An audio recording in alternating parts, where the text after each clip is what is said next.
The Good Intentions EP actually never really existed.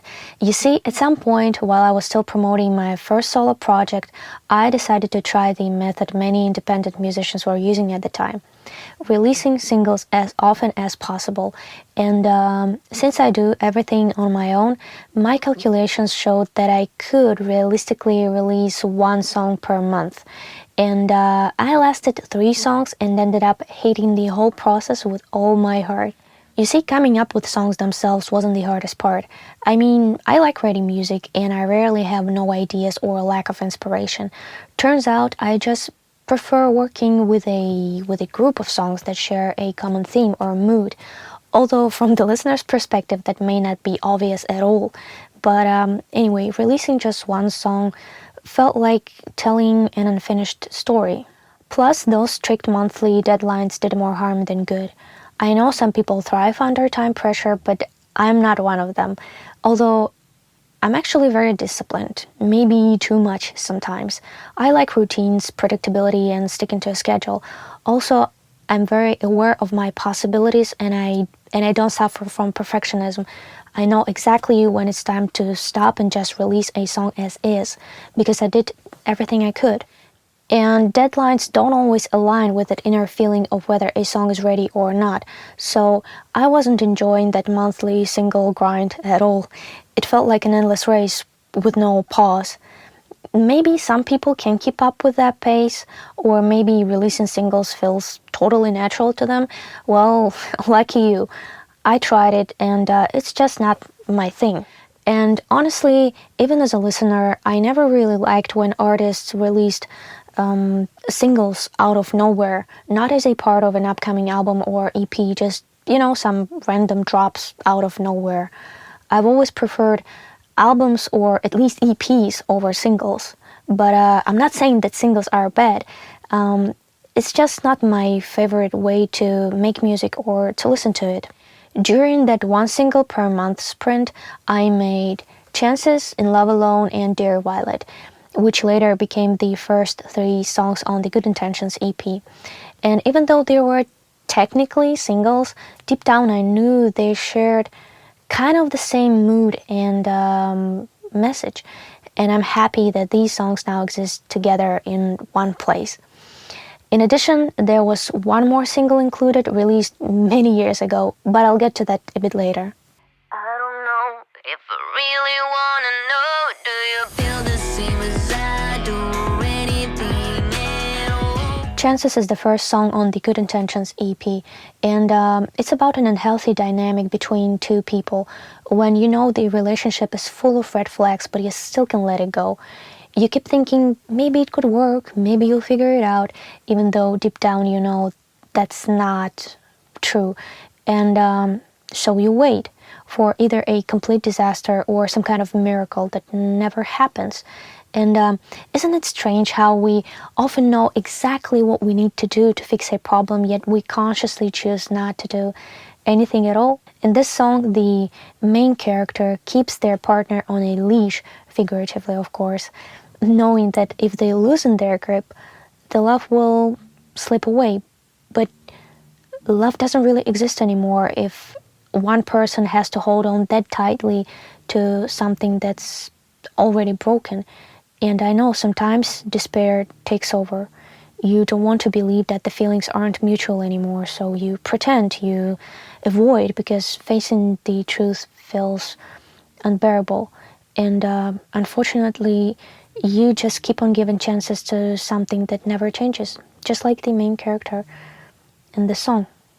Am I in love alone in this space? All by myself. Am I in love alone? Why am I the one who always have to let go? In Love Alone is the second track on the Good Intentions EP. Sometimes when I write a song, I picture a certain scene inside my head and try to describe it as precisely as I can through lyrics, vocals, harmony, melodies, and arrangement. This time, I imagined the riverside at night, our main character standing there looking at the beautiful skyline of a futuristic city with glass and concrete buildings. They had just opened up about something really important only to be met with an awkward, deafening silence. And I think it's one of the most frustrating feelings in the world to discover that you're in love alone. It seems so unfair and confusing. And what's worse, if you happen to confess to someone who's not so good for you, you can be left with a deep wound of insecurity that'll take ages to heal. At the same time, I guess we have to be prepared that not everyone is going to like us as much as we like them. And even though I think it's still worth trying to tell someone how you feel, it's really hard to stay unaffected by rejection, even if it's made very politely. I remember how I first confessed to my crush in school. We were at her place just chatting about something and having a good time. Then at some point I felt a sudden wave of confidence and I thought, well, this is the moment. And I told her how I felt. And I remember how she laughed at first, thinking I was joking, until she realized I wasn't. And she said she liked me too, but in a different way. I said it's okay, we hugged, and that was it. Yeah, I know, not too exciting, but also not too painful and humiliating, right? Especially for the first time. By the way, our relationship didn't change much. We just came up with a bunch of jokes about it and let it go, and I was fine with that. So I intentionally tried to make this track more monotonous in a good way, and without too much hyped up energy and choruses. I wanted to show not anger or aggression, but confusion and bitter disappointment. So the choruses are sparse with minimal arrangement, which can be really hard for me because I genuinely like big choruses with walls of guitars and exploding drums, but sometimes the song needs the exact opposite. Cold's got a gun, there's no need to let it run. 'Cause monsters are humans, they waiting around to kill your good intentions, laugh at you. Mouse monsters are humans. Dear Violet is the third track on the Good Intentions EP, and it was heavily inspired by the first season of the American Horror Story. I know the show has a bit of a questionable reputation these days, but its first 4 seasons, Murder House, Asylum, Colvin, and Freak Show, were absolutely brilliant. So the first season, Murder House, left a strong impression on me, and later became the foundation for my own story. I think Dear Violet ended up being a bit more abstract than usual, but overall the track conveys a mix of bitterness, pain, and disappointment in people, because, you know, some of us grew up in environments that weren't exactly safe or nurturing. The kind that lead to insecurity, trust issues, fear of vulnerability, and even anger management problems. And it's incredibly hard to break out of this vicious cycle. A person with unresolved trauma is like a ticking time bomb, bound to explode one day, whether alone or surrounded by those who caused the damage in the first place. Personally, I tend not to trust people and often expect the worst from them because I'd rather be pleasantly surprised than deeply disappointed. And I think the main character in the song feels the same way. And it's definitely not the healthiest mindset. But if you've never known anything different, it's hard to believe that something better even exists. I mean that you can actually trust people and they won't betray or disappoint you right away. So, yeah, to me, Dear Violet is the darkest track, at least lyrically, on this EP so far. And honestly, I think it might also be my personal favorite. Normally, I don't have any favorite songs because I hate them all equally by the time an EP or album is finished. But this one, the lyrics and music resonate with me in a special way. I can run away, but it won't change a thing. I can't escape myself, I've tried everything. I took a chance this time to sit down with him. Time's running out, but I'm standing still. Escape Myself is the final track on the Good Intentions EP, and this isn't a new song at all. Its original version was actually featured on a Spotify editorial playlist a few years ago. At that time, that felt like a huge breakthrough, but as a very inexperienced musician, I couldn't really make the most of it. Sure, I gained a few followers here and there, but it wasn't the overnight success many new artists imagine. I think some of us still believe that being featured on a Spotify editorial playlist will instantly change everything.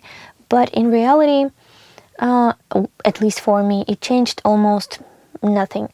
But I'm sure there are a lot of success stories out there, but mine isn't one of them. Nevertheless, that small achievement still warms my heart to this day.